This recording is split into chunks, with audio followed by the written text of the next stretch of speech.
ici, on va apprendre ensemble comment faire un shampoing solide et zéro déchet.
Il suffit de frotter le shampoing en fait entre ses mains comme du savon et vous allez voir, ça va mousser et vous appliquez ça sur vos cheveux et vous vous lavez les cheveux normalement. Moi j'utilise ce shampoing depuis 6 mois maintenant et je trouve qu'il est vachement plus efficace que du shampoing de supermarché.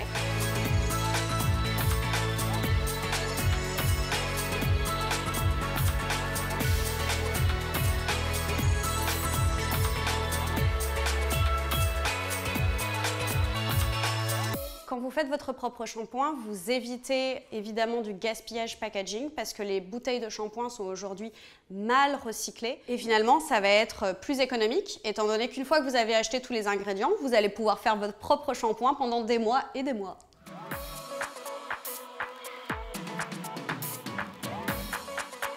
On va utiliser des huiles végétales. Vous pouvez utiliser par exemple de l'huile de coco, qui est un grand classique et qui va venir nourrir vos cheveux. Vous pouvez aussi utiliser de l'huile de jojoba, qui est un régulateur de sébum extrêmement puissant. Ensuite, on va utiliser des huiles essentielles.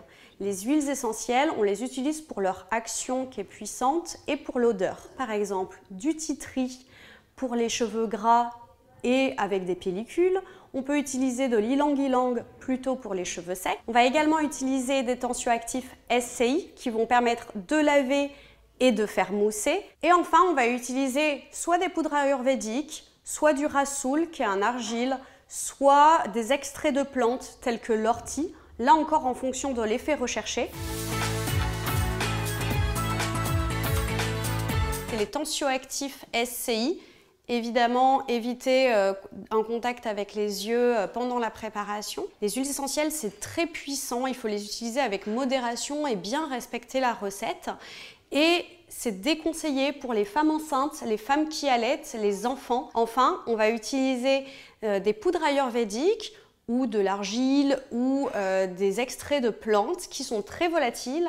Donc, afin de ne pas avoir ces voies respiratoires irritées, il faut que vous vous mettiez dans une pièce aérée et idéalement, mettez simplement un masque pour vous protéger. C'est très amusant de faire son propre shampoing, c'est bien plus efficace et ça ne crée pas de packaging, c'est meilleur pour l'environnement et pour ma santé et c'est un produit zéro déchet.